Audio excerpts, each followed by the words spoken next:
In this episode of the Smart Community Podcast, I have a great conversation with practical futurist Andrew Grill, who you may remember from episodes 38 and 136. This podcast episode is another audio from the YouTube series I've been doing, catching up with previous podcast guests during the pandemic. We recorded this chat in April of 2020, which seems like a lifetime ago now, so keep that in mind when you're listening. And since then, Andrew tells me he has been doing a lot of hybrid keynote presentations where he has people both in the room and also online.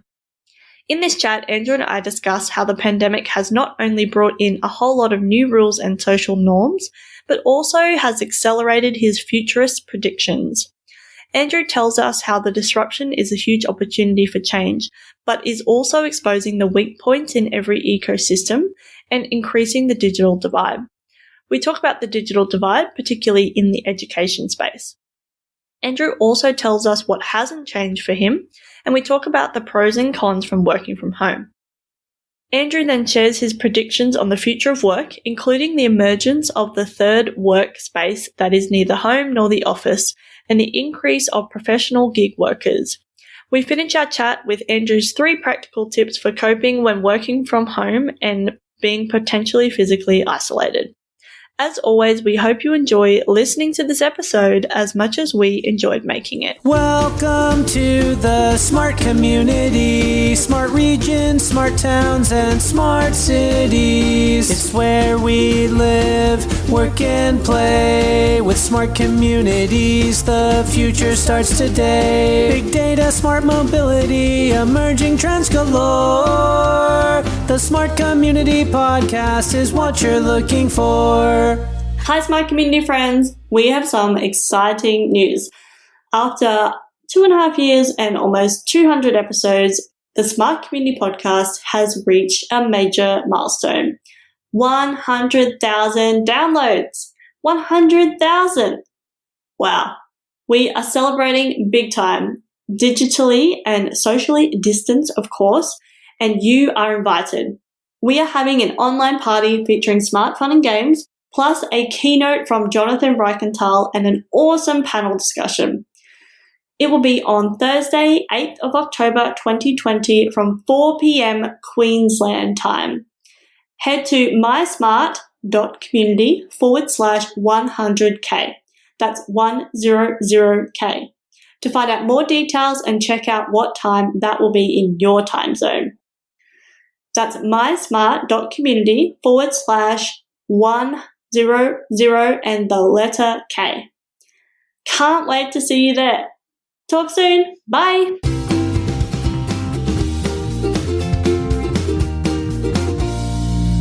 Hi, Andrew. How you going? Hi, Zoe. Welcome back from London, England. Yes. Thank you for joining me. And I was just reading an article, I think it was someone else posted, and it was like, don't ask people how they are when you first jump onto Zoom. So there you go. I've broken the first rule. Well, I think everyone's in the same boat. I've been saying to people that we're in the world's largest work from home experiment. So the thing is, actually everyone is experiencing almost the same thing in terms of their environment. How they're handling that and coping with that is probably the right question. Maybe you should lead off with, are you okay? Yeah. So are you okay? Yeah, I'm okay. I'm lucky that I've got a great bunch of friends that I see accidentally when I'm out walking. I've got a group of friends around the world. I'm finding that Messenger and social media and those sort of things are really great to stay in touch with. I'm probably on social media more than I've ever been because that's the medium that we've got to communicate. But I am seeing people in person. Last night was one of my closest friends' 50th birthday, and we accidentally walked past her house with a big banner. After about 15 minutes, the police asked us to move on, which was the right thing to do. But we were socially distanced, but we felt sorry for her that she was having her 50th birthday on her own and in lockdown. Yeah, it's definitely, I don't want to say an interesting time because that's so overused, but it's very different. The social norms are so different, obviously. And that's, an obvious thing to say, but I've been thinking about a lot more and how it's actually changing our brains, right? And how we think. And even though we will go back to some kind of, it won't be normal, it'll be something different, we'll still have these imprints in our brain of this time. Well, what's really interesting, I think the first week that lockdown happened, and it happened similar times in Australia and also here in the UK, it was all a bit strange because we've now got new rules and we've got to adjust to it. I think 3 or 4 weeks in now, I wouldn't say it's the new normal. It's something we're getting used to. But I walked past a restaurant last night that's only doing takeaway, and I had a craving to go and sit down and have a meal opposite another human being and talk to them. And that's things like that I miss. I think we're adapting. Our humans are fantastic at adapting. The other thing that's interesting, I'm sure you're a millennial, I'm a Gen X.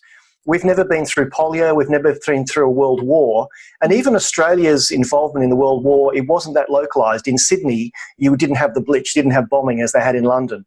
I think this time, because literally every country in the world is in it together in some similar way, when I say to you, Zoe, how's the lockdown going? You know exactly what I mean, and you're having similar restrictions. So I think it's a global adaptation of human nature and human behaviour.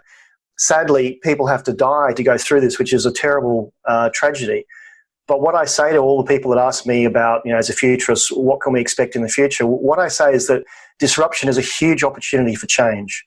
And if we go back to doing things the same way we've always done it, we might talk about that in a minute, we haven't learned from this. If we're going to be subjected to huge economic hardship for 4, 6, 8 weeks and the knock-on effects, we have to learn from this. And what I think is happening is all the things that I have predicted are going to happen in years will now happen in months. Things are accelerated because the weak points of failure in every ecosystem, every supply chain are now being laid bare.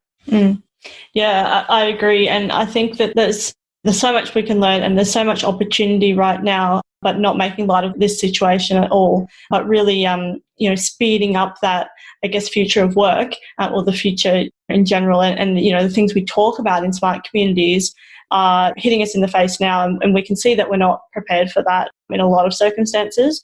And then where people are or they're privileged to have, the internet access and all those type of things, we're just going to see this real rise of, or just the change in what, who is actually wealthy and who is actually well and who is actually succeeding in this space. It's so different. And in some aspects, and I'm keen to hear your thoughts on this, it's kind of leveled the playing field. In other aspects, it's actually exploded that digital divide. And I've talked about that quite a lot when I'm talking to people, but people that were disadvantaged are even more so now. But on another sense, it's leveled the playing field for particularly speaking digitally now. And, as long as you can get up to speed with that, and not that it's easy, but it's a process. I wouldn't say it's not easy. I'm trying to find the words. It's something that we need to focus on. It's deliberate and it's consistency and all those type of things. You need to learn a few different skills and that type of thing. But the essence of it, the message, the engagement is exactly the same as it was before. Keen to hear your thoughts.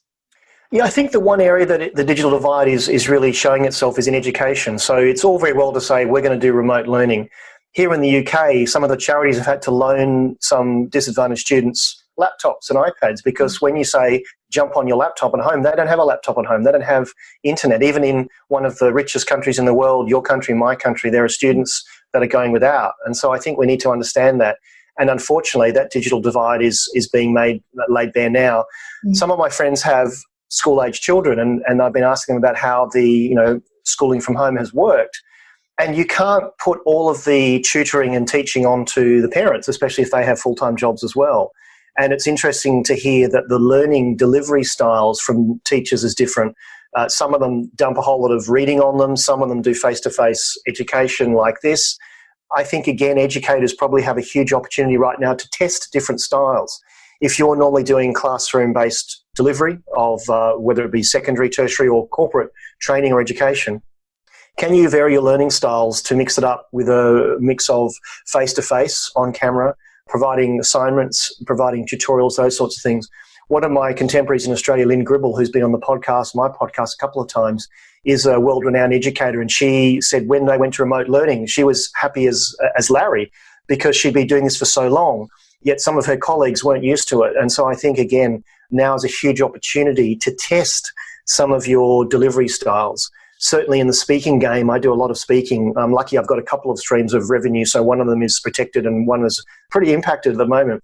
But what we're seeing is clients are now coming back saying, we haven't lost the need to train our staff and inspire them. We can't do it from a stage. Are you able to deliver your content remotely? And that lends it to another thing. It isn't just standing up in your bedroom talking into a camera. How can you engage people when they're not in the room? And I think that's, again, and even myself, I'm finding myself having to change my delivery style, how I interact, to ensure that I'm as impactful as I can be when I'm not in the room. Because the last conversation we had, I remember distinctly, and we were talking about, virtual conferences and virtual keynotes and that type of thing. And as much as that could have been a lucrative business, I think is what you were saying and what we were talking about, it wasn't something that you were interested in at the time. So, and obviously, things have shifted so dramatically. So tell me what has changed, and also then what hasn't changed for you.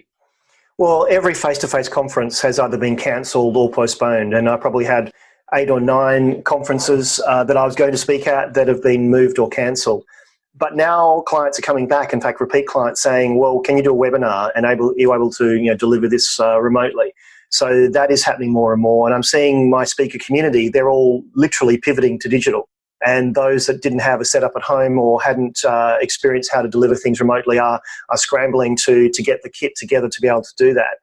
Speaker agencies also that I do a lot of work with, thankfully 3 or 4 of them, I've already done videos for them explaining my delivery style remotely. They've stepped up to the plate to say, okay, our face-to-face business is decimated for the next 6-12 months. Let's actually help our speakers. Let's understand what the pain points of our clients are and how can we do that remotely and get them the information that they need. So that's certainly changed. I think just generally how we communicate has also changed. Everything is now on Zoom or other network platforms.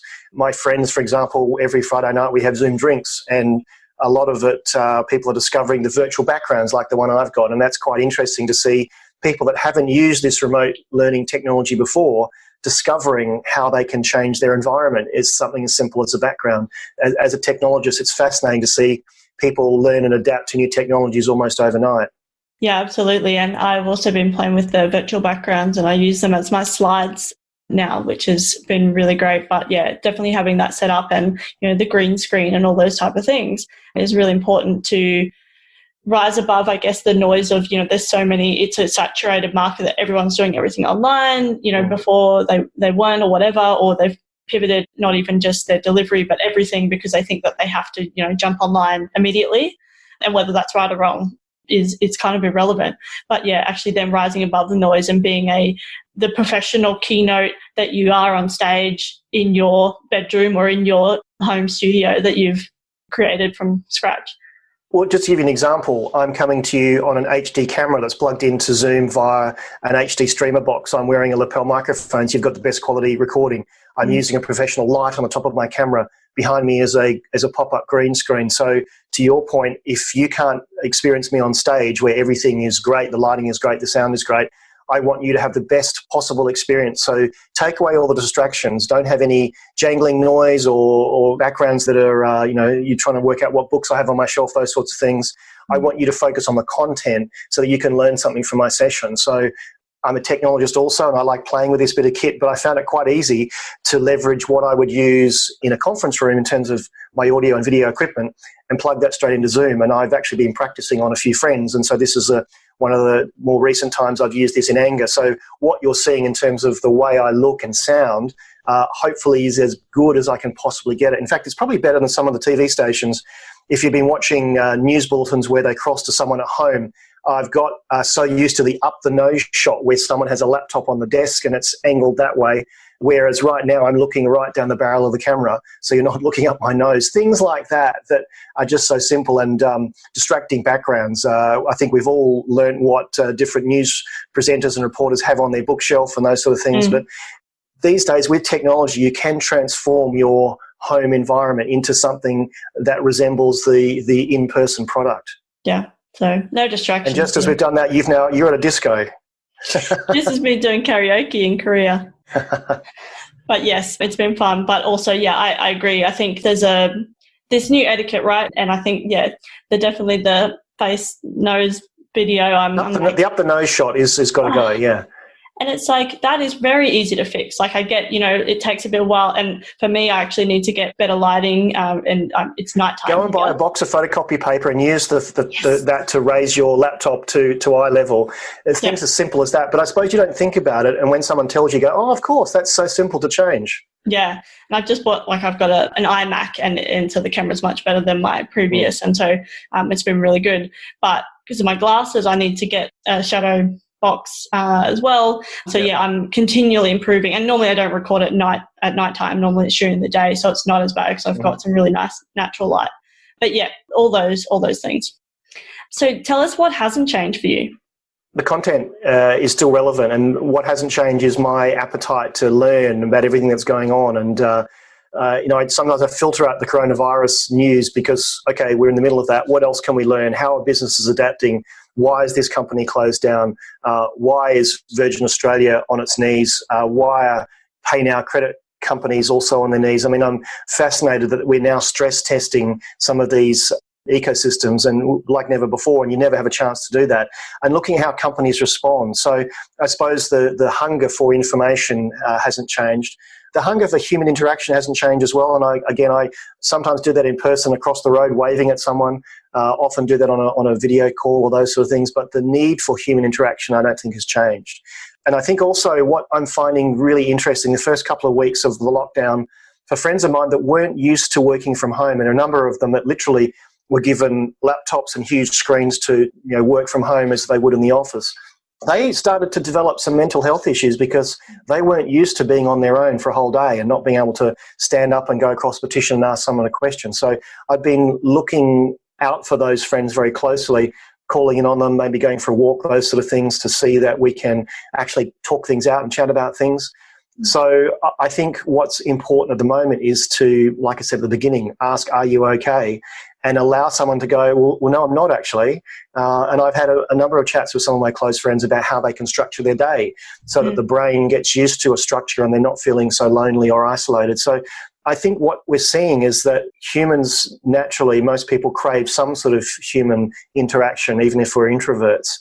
But I think the need to reach out, and I actually on a podcast last week with Dan Ziv from TouchNote, he has 50 people and they all are now working from home. And I asked him as a manager, has his perspective of home working changed? He said, yes, it has. Having to homeschool their 7-year-old, having distractions around while trying to run a business made him see firsthand what it's like to work from home and the pros and the cons. So I think what we're seeing is people in management positions that manage teams they would normally be able to see are now understanding from first principles what it's like to be locked down, isolated in the distraction. So what hasn't changed, if back to your question, is there's a need for human interaction. What hasn't changed is that we all suffer from issues that we need help with and we need support from, and more so now than ever. Those listening to this recording, go and ask someone in person, online, are you okay? Just checking in on you. Yeah, that's so important. And we've been doing a lot, even with my family, particularly, my grandma and who can't go out at all. And we've just been having Saturday afternoon Zoom chats.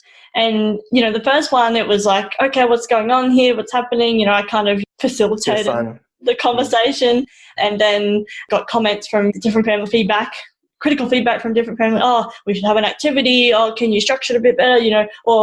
But also then if we were all to get together, that's how it would be. We'd be sitting around a table, and once we kind of talked about that, they went, oh, okay. And I think that's the difference now, and I found it a lot, is when I was online before, pre-COVID, I was on there for a purpose. It was structured. There was an agenda, even if, not necessarily a written agenda, but, I was on LinkedIn to be able to put a post out, to do some engagement. I was on here to record a podcast, whatever it was. Whereas now you're on here in an ad hoc, spontaneous basis. You might just have a call with somebody and there's no agenda. So that's actually taken me a while to get used to and even just think about, and that awareness of it, and that it does change the way that you continue to interact with, this whole digital world. I think also, just as when the internet came about and we explained it to our parents and they got used to it, then they got the mobile phone and how do you access the internet? Now even my parents are being introduced to Zoom. My mother, who has been an amateur actress for years, was doing some work with the psychology department of one of the universities in Adelaide, and they would normally provide actors to act out various role play situations. So now they're doing it on Zoom, and so Mum said to me, can you set up Zoom on my laptop, which I did. Actually did it remotely using TeamViewer and logged onto their computer and did everything locally. But they've now got Zoom and they're saying, oh, this is great, and we played with the backgrounds and those sort of things. So I think you've got a whole generation of people that are now learning the skills that we have. You mentioned your grandma's on Zoom. That's fantastic. She wouldn't have known what Zoom was. She would have thought it was something to do with rockets a few weeks ago. But now they're seeing that you can have human contact. And I hope when this ends, and it will end, as the Queen says, we'll be together again one day, we won't stop doing this. We will actually check in every week or so with our friends. We'll still have the drinks parties and those sort of things where we don't meet in person. A lot of my friends are expats and in many ways is American. And so they're having chats with their old university buddies on a Zoom call they would never have done before. And I think that's so encouraging, and I hope that that continues, because it's all very well to chuck a post on Facebook about something funny, but actually seeing people, seeing everyone on the squares like the Brady Bunch and seeing how they react, I think that's what will be different. And I hope that continues, and Zoom's share price will benefit as a result. But I hope also that companies like Zoom don't just make their products for corporates. They understand there is a home need, there is a family need, and maybe there's a family version that has, as you say, activities that you can do and those sort of things that isn't just for the corporate market, to encourage people globally to connect. Mm-hmm. Yeah, I did a virtual Easter egg hunt, which was very basic. It was a Where's Wally with, I just hid some eggs in there, not very well. And then, because it's my younger cousins and stuff, and then we used the annotate and we could circle those and whatever else. Oh, wow. Okay. And that was really basic, and I probably should have made a few more because it was over pretty quickly.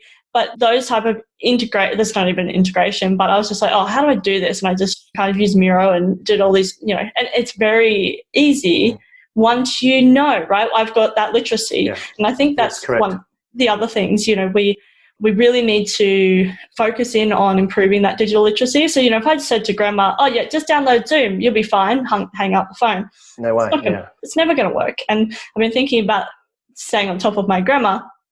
She was a social butterfly and, will be. And I'm hoping that she can be online in a safe way as well, because her data literacy isn't up there. Yeah. So I'd need to keep helping her with that as well. But I said to her, oh, are you hooked into any online craft or knitting or something like this? And she's like, oh, I wouldn't even know where to look for that. So that's my next task, to try and find something for it. And in the meantime, I find some of those other things. And I mean, for me, I've got so much going on that it's a little bit manic, but for other people that have a little bit more time or need a bit more reprieve, I guess. But moving on from that, but staying in that same theme, what I'm finding is I'm actually quite fatigued, digital fatigue is what I have. And before COVID, I kind of felt that a little bit, but it had to be quite, it was on and off and it wasn't the same. Whereas now I'm really kind of finding that digital fatigue. So I've been really focusing on digital hygiene is what I'm calling it. And I've written all the steps, but I have to keep reminding myself that everything is now digital. We need to be doing one thing at a time, because if you're doing too many and all those sort of things. Yeah. And then actually having reprieve from the screen as well as much as possible. So, yeah. Well, thank goodness we're allowed to go for a walk. I mean, I think that is the most relaxing thing you can do. Before COVID, I was walking every day anyway, so it wasn't foreign for me. I'm walking longer distances now, but that is my downtime. That screen is off.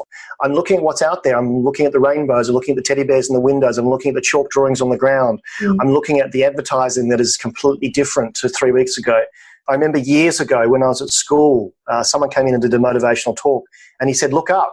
I think a lot of people look down at the ground, and if you don't look up, you can't see the world. And so I think, yes, you're right. We do need a bit of a digital detox every day, because we're in front of the screen so much. So go out for that walk and look up and love life. And we're very fortunate that we can. I was talking to my friend in Spain last night, and they're only allowed to go to the closest shop for, essential services, essential things. Then they have to keep the receipt, which gets checked by the police on spot basis and stuff like that. So, which I'm finding fascinating to talk to all my friends around the world as well. Yeah, and that's really tough. I think we'd all struggle here, and we found on the weekends here, especially over Easter, everyone was going to the parks and sunbathing, and the government had to say sunbathing's not okay. Yeah. In fact, question for you is standing on an electric scooter exercise? No. I mean... Correct. So when I see the guy zooming past on his scooter, apparently exercising, that's not exercise. No, that's just having a bit of fun. Yeah. Unless it's... Stay home, save lives. Yeah. Protect the NHS is what we're being told every single day here. Mm-hmm. And it is interesting. I'd like to see, the data behind people walking before and after as well. Because when I go... I can tell you from my Fitbit, I'm 26% up. No shadow of a doubt, I'm doing more walking because it's my reprieve. Because I live in a studio apartment on my own in London, so I need to go out to stay sane. Mm-hmm. Yeah. So we talked a little bit about, what has changed, what hasn't changed. What do you think will change? The question I get asked a lot about, and even before COVID, was the future of work. And I was saying probably a year ago that we may find in the future, and I was talking years, that people may say, I don't want to work from home all the time because that's my space. I don't always want to work in the office, but I want to have a hybrid job where maybe I work in the office 3 days a week. Now, that's not necessarily remote working, but where do I work in the meantime? And I think what COVID and the pandemic has shown us is that we can work away from home, but we don't necessarily work away from the office, rather. We don't necessarily want that place, because there are 3 Ps in the future of work: people, place, and purpose. So the middle P, place, that place at the moment is home. It's our kitchen table, it's our bedroom, it's our dining room, or whatever. But I've worked out that I can be efficient. My job was desk-based in the office, and now it's desk-based at home. Is there a halfway house? Can I work away from the office but not at home?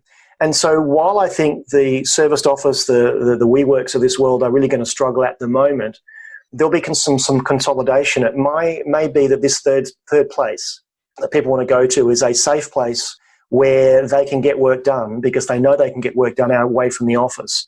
And I think a lot of people do that. One of my best friends works in finance, and she was given a laptop and a large screen. And she said, I'm so much more productive because I don't have people asking me questions all the time. And she's really, really busy at the moment. And she said, I actually prefer this. I've asked to keep my kit so I can actually work from home sometimes when I feel like it. So I think we'll find the emergence of this third space for many people. Like you, Zoe, I'm a bit of a nomad, so I work wherever there's Wi-Fi and coffee. But I think this might become structured. I think what might also happen is people might say, I want to become a professional gig worker. We think of gig workers as takeaway delivery drivers, but I'm a gig worker, you're a gig worker. I spend my 5 days of my working week working for different clients, and it can mean working away from their office and working in different places. So I think what will change is the notion of this third space and people wanting a halfway place to do their work that isn't the office and isn't home, but it still allows them to be productive. And it allows their manager, and as I said before, the example with Dan, managers that have been through this realize that you can get work done away from the office. And in fact, you can be more productive. So let it happen. So what will change? I think office space is going to be massively disrupted. We won't need as much of it, but that doesn't mean that buildings get knocked down. It means that space gets repurposed. It might be a bank used to have a whole floor of a building or several floors. They decide to partition that off and have a co-working space that other people can come into securely. Back in December last year, I was asked by a firm in Canada. They were building a building for a client in 7 years' time. And they said, what should we consider? And I didn't talk about technology. I talked about the ability to reconfigure that space. And that's exactly what I'm saying now. So what COVID-19 has taught us is this need for a third space. It means that the reliance on structured sit-down office environment may be relaxed, but it means that space doesn't go to waste because it will be repurposed. And I think we'll see some repurposing of existing floor plates into dynamic spaces rather than this company has the whole floor and those sort of things. Mm-hmm. Yeah, I agree 100%. I think that there's going to be lots of disruption in that space and lots of disruption to work cultures. And yes. I mean, it's happening now, right? And I'm keen to hear, your practical futurist. I've been thinking a lot about employees and employers. I mean, and when I say employee, I mean staff in general. So you and I are included in that as well when we're working for different clients. If your employer does not trust you and vice versa, you don't trust your employee to do best by you, et cetera, there's no technology that can help solve that problem in holistic sense. There's that culture that's there and underpinning this whole thing.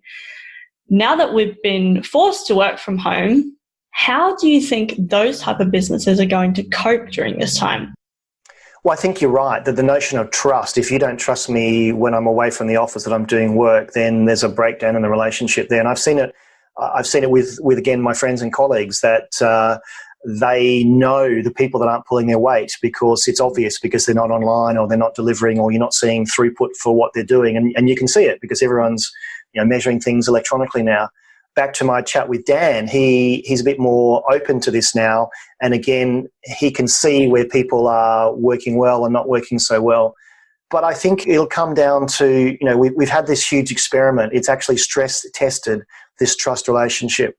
And so if it was just for a week, you'd just say, oh, well, it's just working differently. But because it's gone on for a month and could go on for another month or two, I think we will start to stress test those relationships. But the other thing that's great is that the managers who are having to or needing this trusted relationship, they're having the same working conditions. They're at home with their families, children maybe, demands on their time. And so they understand when they ask for something to be done and it isn't done that second, they know what the other distractions might be. It might be a child, it might be a spouse, it might be an elderly parent you've got to care for. And so this is a good example back to Dan because I bring him up so much because he gave some great insights. He has a business that prints postcards. So you take a photograph and you send it as a physical postcard to someone. And they've instigated a thing called the red cord process. So if something's wrong, if anyone sees there's something wrong, they can pull the virtual red cord and the production line stops. They'll jump on a call and work out what's going on. And so he's got a number of trusted procedures where he trusts people to work out what's going on. I think what we'll see the rise of, though, is that people are rewarded for for having some initiative. And so you may find that because we've had to do things differently, we've had to almost on a dime turn around and change everything, you'll find that humans are quite resourceful and you'll find some brand new processes. I mean, out of adversity comes innovation. I think we'll see a huge amount of innovation. The fact that GSK and Sanofi, two of the largest pharma companies, are now working together on a vaccine for COVID-19 would never have happened. They would never have even picked up the phone to each other to discuss this. So I think what we'll see out of this is an amazing amount of innovation. Humans are incredibly, incredibly smart when push comes to shove. And so I'm looking forward to seeing some of the innovations that will come out of this terrible time for the good of humanity and the good of society and for commerce. Mm-hmm. Okay, Practical Futurist, I really would love some practical tips. Working from home maybe, or what slant do you want to go? Coping during this time, or even digital tools that you use that you've found are really useful and impactful at this time. Over to you. Give us 3 practical tips. 3 practical tips. First of all is set a structure. So when you get up, dress for work. Your commute might be several seconds from the bedroom to the lounge room, but have a structure. Take breaks during the day. Give yourself some time off. Take some holidays. You can't go anywhere, but it might be the next week you say to your boss, can I have Tuesday off? I just want Tuesday off just to relax. Don't allow yourself to get into the rut of having to work 5 days a week, 40 hours a week, those sort of things. Practice some new tools. I mean, for many people, Zoom, like I said before, was about a rocket ship a few weeks ago. What can Zoom do? What can't Zoom do? There have been some interesting things that have come out around security, because when you send a meeting invite, if someone else guesses that, they can then Zoom bomb you. And people have said, oh, I've had this horrible experience. Well, I spent a half a day the other week basically going into Zoom and playing with all the different settings to see what it could do and how I could protect my account and the various things that I so I'm learning more about the technology, what it can do and what it can't do. And I've practiced it on my friends. So before having a conference call with you, for real, I've done my Friday night drinks using the full setup that I would use. And I've said, what does it sound like? What does it look like? So you can test on your colleagues how you're going to present. I talk about your digital first impressions. And for many people, my first digital impression will be a video call or a video that they're seeing. And the third thing is look out for each other, look out for yourself, call someone. I mean, I've heard from people I haven't heard from for years because they've had a feeling, I just want to know how Andrew is. I want to know that he's okay. We all know that things are tough around the world. So, work aside, digital aside, we're all humans. We all want to have, a relaxing time through all this and make some good of it. So reach out to someone you haven't spoken to in a year. drop them a note, give them a call, send them a message, jump on a Zoom call. How are you? I think that's one thing that we can do to get through all this, because we will get through. It's funny because I'm a futurist. Everyone said, "So Andrew, you're going to predict what's going to happen." No, I'm not. I'm in the same boat. I'm watching this very carefully. I'm testing some of my hypotheses that I thought would happen in 3 to 5 years. They're now going to happen in 3 to 5 months. And so I'm watching all these things happening in real time very, very closely. Yeah, no, thanks so much for sharing that. And yes, my family have become my guinea pigs of, polling and all those type of things. Oh, wow, yes. Yep. And yeah, my sister's on Twitch. She's like, "Are you just testing this out because you've got a webinar next week?" And I'm like, yes, please be my guinea pig. Yeah. I am. And just finally, I think reaching out to people is so important. I told this story on one of the other podcasts, but basically this year, all of my year at school, we turned 30, right? So we turned 30 alone.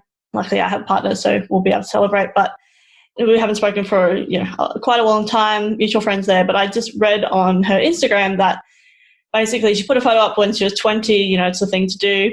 And then it was like, if you know me in real life, please reach out because I need this. And so I did. And we had a great conversation. And that's great. And so I think really do reach out. And someone else I was talking to, it was like, it's not intrusive anymore. Pre-COVID, yes, it kind of exactly. was. People actually are welcoming a random call from someone they haven't heard from rather than, "What are you calling me for?" In the future, I hope that people don't mind that random just thinking of you. Yeah. Well, we'll wrap up. Thanks so much for coming on, and we'll share the link with you when it goes out. And yeah, I look forward to our next conversation. Thanks, Zoe. Stay safe. You too. Talk soon. Bye, Andrew. Bye-bye. Bye.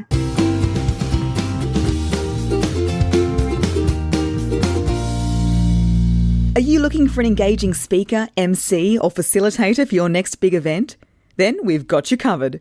Zoe is a go-to speaker, MC, and conversation facilitator with a difference. She's a master at simplifying the complex and making connections you might never see. Book Zoe for your next event. Email hello@mysmart.community or head over to her speaker page, www.mysmart.community/speaking.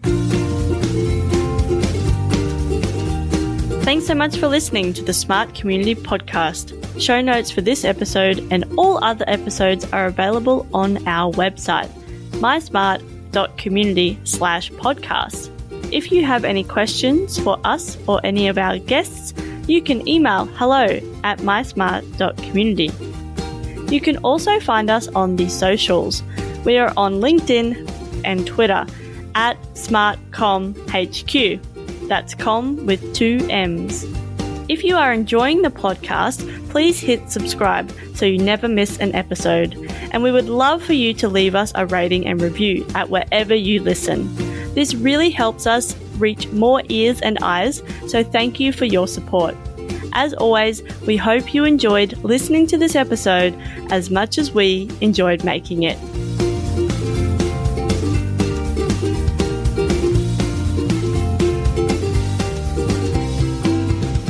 The Smart Community Podcast is what you're looking for.